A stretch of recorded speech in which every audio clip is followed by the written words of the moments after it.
Welcome to Laguna Woods Village. The leadership in your community would like to thank you for viewing this program. Its purpose is to provide you with information that will help you transition into your new neighborhood. This program will cover governance structure, services and amenities, and residency restrictions. Laguna Woods Village was developed in 1964 by Ross Cortese and became part of the city of Laguna Woods in 1999, Orange County's 32nd city. The average age is 78 and 90% of the city is made up of Laguna Woods Village residents. All 5 of the Laguna Woods City Council members live in Laguna Woods Village. You live in a large community that is made up of 4 separate corporations. 3 of these are housing corporations. The first housing corporation is United Laguna Hills Mutual, also referred to as United Mutual or co-ops. United Mutual consists of 6,323 memberships and is governed by an elected 11-member board of directors. The second housing corporation is Third Laguna Hills Mutual, also referred to as Third Mutual or condos. Third Mutual consists of 6,102 memberships and is governed by an elected 11-member board of directors. The third housing corporation is Mutual 50, also referred to as the Towers. Mutual 50 consists of 311 memberships and is governed by an elected 5-member board of directors. The Towers are located off of Santa Maria inside Gate 10 and are the 2 high-rise buildings. The fourth corporation is not a housing corporation at all. It is made up of the recreational facilities and other amenities shared by the residents of the community and is called the Golden Rain Foundation, or GRF. GRF is governed by an 11-member board of directors who hold memberships in all 3 housing corporations. Although you are a member of both the Housing Mutual Corporation and GRF, you only have voting rights in your Housing Mutual Corporation. The board of directors of each Housing Mutual Corporation elect the GRF board. Each corporation board of directors has a contract with Professional Community Management, or PCM.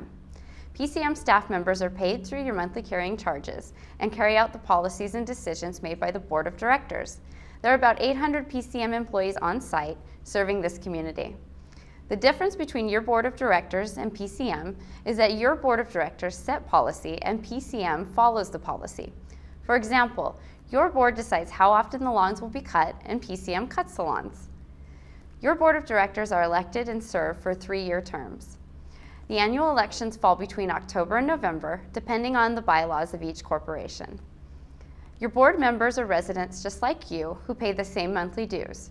They volunteer an average of 30+ hours per week on your behalf. They are required to comply with state laws, including the Davis-Sterling Common Interest Development Act. It's a tough role balancing the cost of monthly dues with the expectations of the members they represent. Your board of directors seek feedback from members every step of the way. Throughout the month, committee meetings are held to evaluate and make recommendations on landscape, maintenance, long-range planning, finance, recreation, and security. Once the committee has evaluated an issue, a recommendation is forwarded to the board of directors. The board meetings are televised live through Channel 6 and replayed throughout the month. The board meeting schedule is as follows. GRF is held the first Tuesday of each month at 9:30 a.m. in the boardroom of the Community Center. United Mutual is held the second Tuesday of each month at 9:30 a.m. in the boardroom of the Community Center. Third Mutual is held the third Tuesday of each month at 9:30 a.m. in the boardroom of the Community Center. Agendas are posted 4 days prior to each committee and board meeting at the clubhouses and Community Center lobby. Agendas and minutes are also posted on the community website, which is www.lagunawoodsvillage.com. Board meetings are televised live on Channel 6 and replayed throughout the month. Mutual 50 is held the third Thursday of each month at 10 o'clock a.m. at the Towers.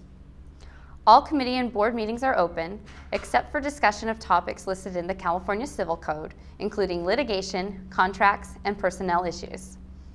In addition to board and committee meetings, resident information meetings are held monthly and serve as a place where residents can ask questions and present particular concerns on maintenance issues. A mutual director attends these meetings along with PCM Property Services staff. For United, regular meetings are held on the 4th Monday of each month between 1 and 2:30 at the Community Center.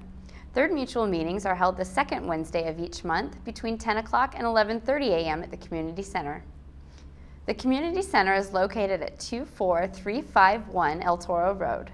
Administrative staff is available between the hours of 8 a.m. and 4:30 p.m., Monday through Friday. The hours for the recreational facilities on the 3rd floor vary and can be obtained through the Recreation Department. Also in the Community Center is the Recreation Department. Let's learn a little bit more about their services. Coming in the main entrance of the community center, visitors are greeted by a friendly receptionist. To the left of the front desk are double doors that enter into a room that provides various services. Residents are required to contact the Permits and Inspections Department prior to commencing any construction work. The counter located on the far right of this room is where the residents can review alteration standards and apply for permits. Alterations may also require a permit through the City of Laguna Woods. When obtaining bids on a construction project, please notify your contractor that construction debris must be hauled away and cannot be placed in the community dumpsters. The window to the left of Permits and Inspections is where residents can request copy and fax services for a minimal charge. The next window is a Property Services representative who can assist you by processing landscape and building maintenance requests. Some services not covered by the corporation can be provided to residents as a chargeable service. The next window is a security representative, and to the left are windows where guest passes, care provider passes, business passes, and vehicle decals are issued. The office marked Leasing and ID cards is where the resident photo ID cards are issued. Members wishing to lease their homes to a third party are required to meet with the leasing assistant to ensure their tenant complies with the community's residency restrictions. United members are limited to leasing their manor for no more than 6 months during a 12-month period. Back office employees can be called to the front lobby by the receptionist. These staff members handle monthly manor and billing questions, membership transfer of title, co-occupancy applications, and a variety of other services. At the close of escrow, you received a large volume of paperwork. It is important that United members locate the pink membership certificate that was issued through escrow. Members who paid cash for their certificate received an original copy. Members who financed their certificate receive a copy of the original certificate that was mailed to the lender. Whether you have an original or a copy, treat your membership certificate with care. It is a share of stock in the corporation, and in order to sell your membership, you must endorse the original certificate over to the new owner. Your board of directors requires the posting of a lost instrument bond if the member cannot locate their original stock certificate. A lost instrument bond is obtained through an insurance company and can cost several $1,000s. In addition to your United membership certificate, the escrow documents include bylaws for United and GRF and a copy of your signed occupancy agreement. Because United Mutual owns all of the real property, the corporation pays property taxes on your behalf and collects the property taxes through your monthly fee. The corporation also owns the appliances in the manor unless they have been replaced with permission from the corporation. If you are considering upgrading your appliances, please contact the Property Services Department. All United property must be returned to the corporation, including replaced appliances. In United Mutual, members can hold only one certificate. However, there are exceptions for residents who are selling one co-op and buying another. In such cases, an agreement can be executed with the corporation until the new home closes escrow and the old home is resold. Third Mutual is a condominium association, and a grant deed is issued upon purchase. In a condominium, the members own an undivided share of the real property, and the board of directors governs the corporation. Common area is owned by the members, and the board of directors has no authority to give that common area away. Before considering any alteration, members must first contact the Permits and Inspections Department. Anyone who has already lived in a planned community knows that you belong to a large family with rules and restrictions. In an age-restricted community, the state of California has established guidelines that must be followed in order to maintain that status. Every manor must have a qualifying resident who is someone at least 55 years old. A spouse of a qualifying resident can be any age. A co-occupant must be at least 45 years old.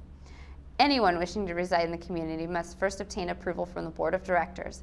This also includes dependent children and live-in care providers. There is also an occupancy limit that is equal to the number of bedrooms plus one. For example, a one-bedroom unit cannot have more than 2 people residing. A 2-bedroom unit cannot have more than 3 people residing. Guests may stay with the resident for up to 60 days during any 12-month period. Guests must be accompanied by a resident in order to use the GRF facilities, including care providers. The use of the recreational facilities are limited to residents and their guests. Landlords transfer the right to use the facilities to their tenants. With all of these rules, there must be a system of enforcement in place. Most common complaints include unapproved architectural modifications, unapproved dumpster use, loud televisions, barking dogs, balcony and carport clutter, and unapproved occupants.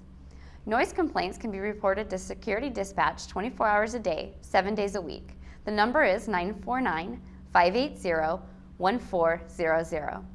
Other complaints can be submitted in writing to Community Services. Anonymous complaints are not accepted. As a member, you are responsible for the conduct of your guests, care providers, co-occupants, and lessees. Please share your resident handbook with these guests and caution them to abide by the posted traffic signs. Residents are encouraged to keep their ID cards in safekeeping at all times. Treat them as you would a credit card and don't lend them out to others. The 6-digit ID number will allow you to call the gate guard to admit your guests into the community. Members can obtain up to 5 guest passes per year for frequent visitors. Also in the community center is the Social Services Department. Let's learn a little bit more about the services available to you.